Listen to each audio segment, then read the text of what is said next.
Tell us about what happened to democracy now and Western narrative in general. Yeah, I mean it's quite interesting that the New York Times doesn't talk about all the Palestinians that are raped in Israeli dungeons, and we have footage. We have footage of this. It doesn't talk about how people like Epstein are suicided. It doesn't talk about how the United States has more prisoners in jail than any other country in the world. Even though its population is one-fourth of that of China, it has far more prisoners in jail than China. And proportionate to the Iranian population, its prison population is much higher than that of Iran.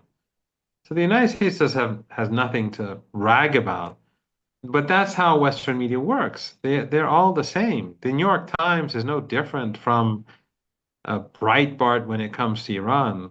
CNN is no different from Fox News when it comes to Iran. One may be more sophisticated, the other may be more bombastic, but they're the same thing. They all belong to the political regime.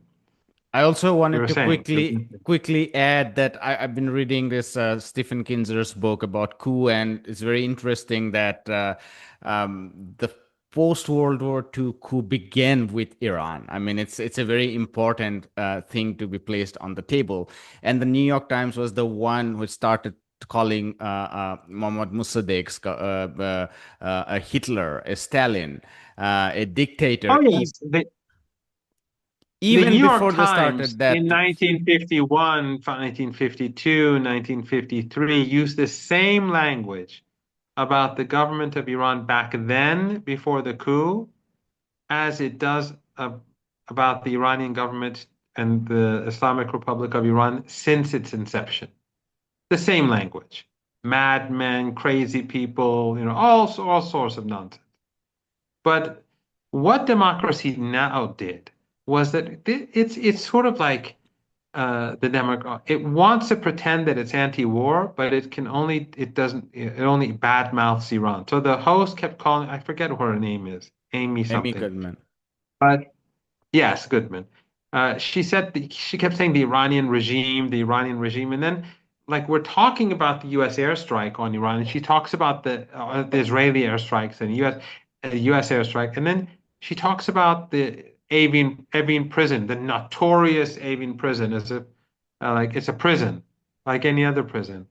But they have to use notorious when it comes to Iran. They never use notorious when it comes to American prisons, which are infinitely worse. Actually, Evin is a pretty good prison. People there are treated pretty well. And the government in Iran, because of the image that the West has created for this prison, they give the prisoners there pretty good privileges. And a lot of people who are arrested and who go there and come out actually say it's not all that bad. Now they can say what they want. I don't care. They can call me a propagandist. I don't care. It doesn't matter to me because nothing that they say matters to me because it's clear as day who they are. They support genocide. They support a Holocaust. They are quiet about Epstein. They are quiet about the rapes that the Israelis are carrying out against Palestinians. So they have zero credibility.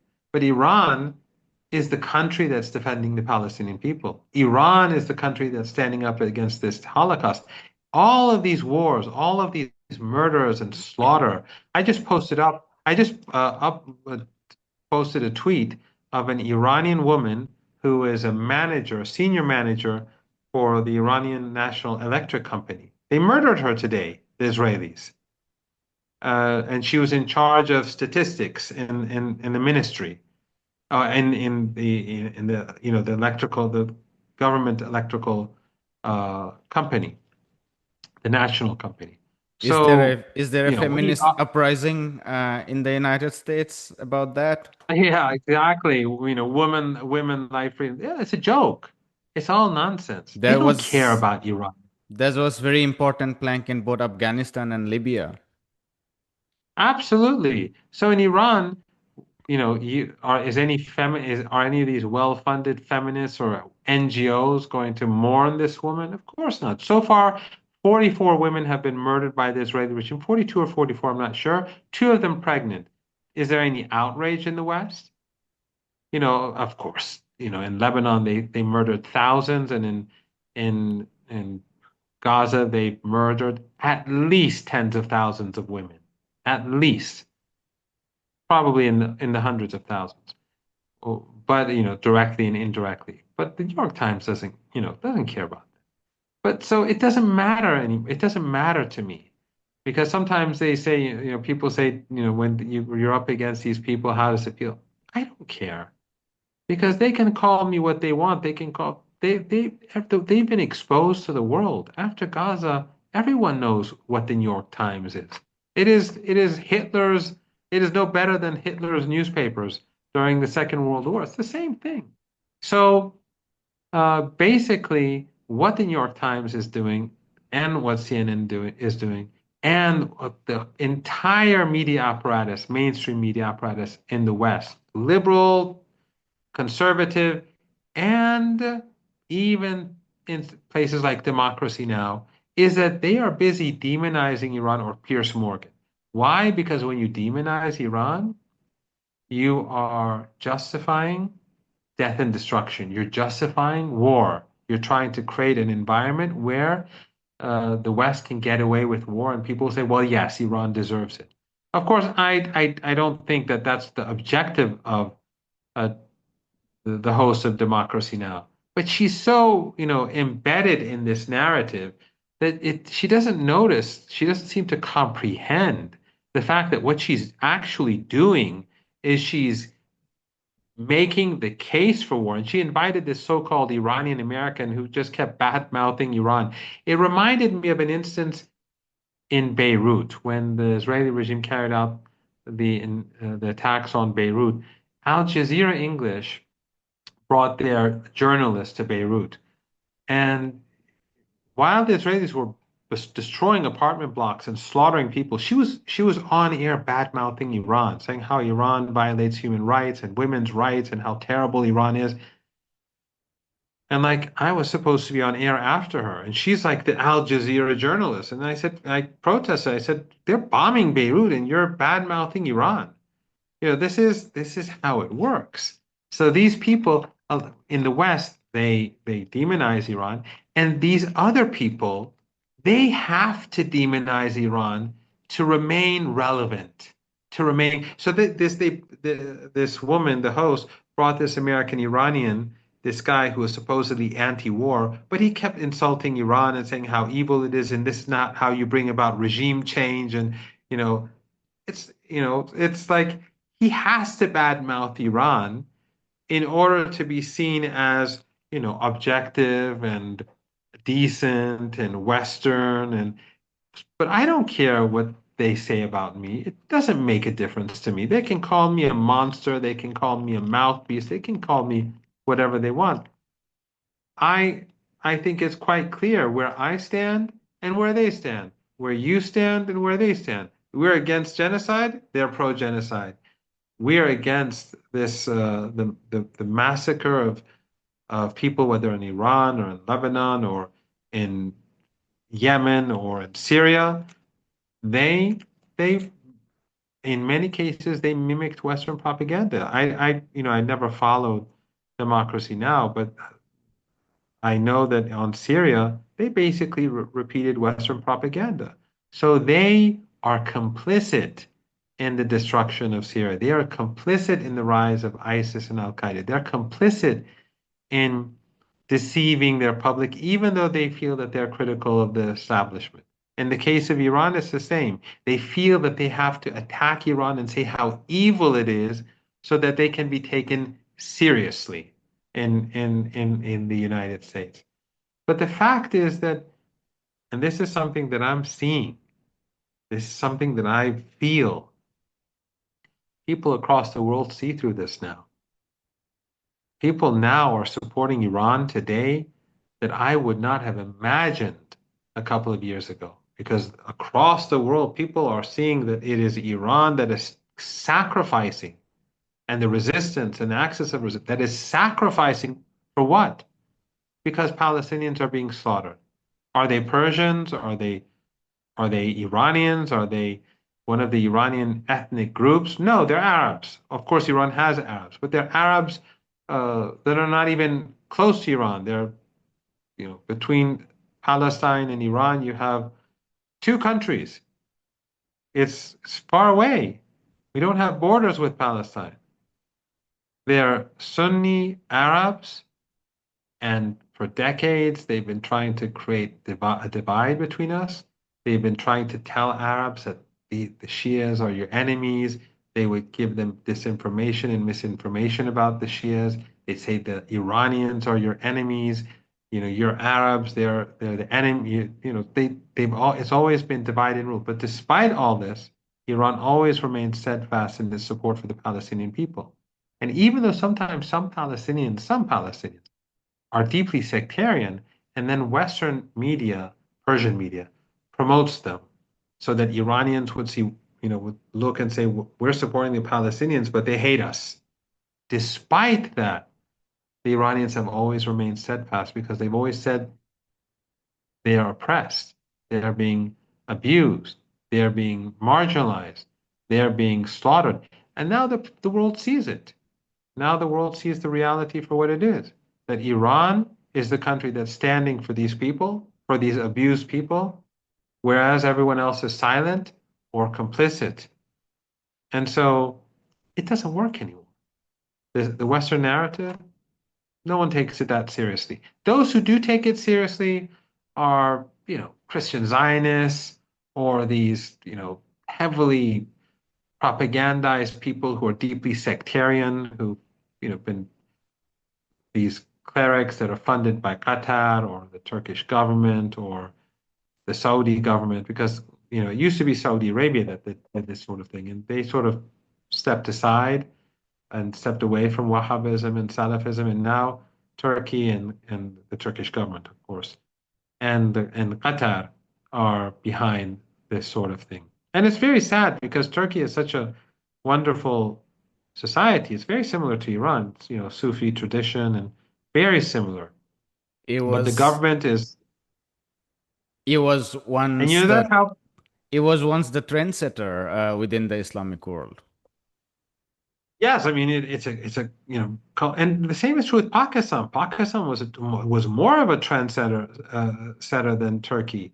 It was moderate, and in fact, if you saw the Sky News interview between the Minister of Defense in Pakistan and the reporter, he was saying for 30 years we did your dirty work, and I don't remember the exact framing, but what the West through Saudi money and so on, they pushed Pakistan and Afghanistan away from their traditional moderate Islam towards extremism and Salafism. The West did that.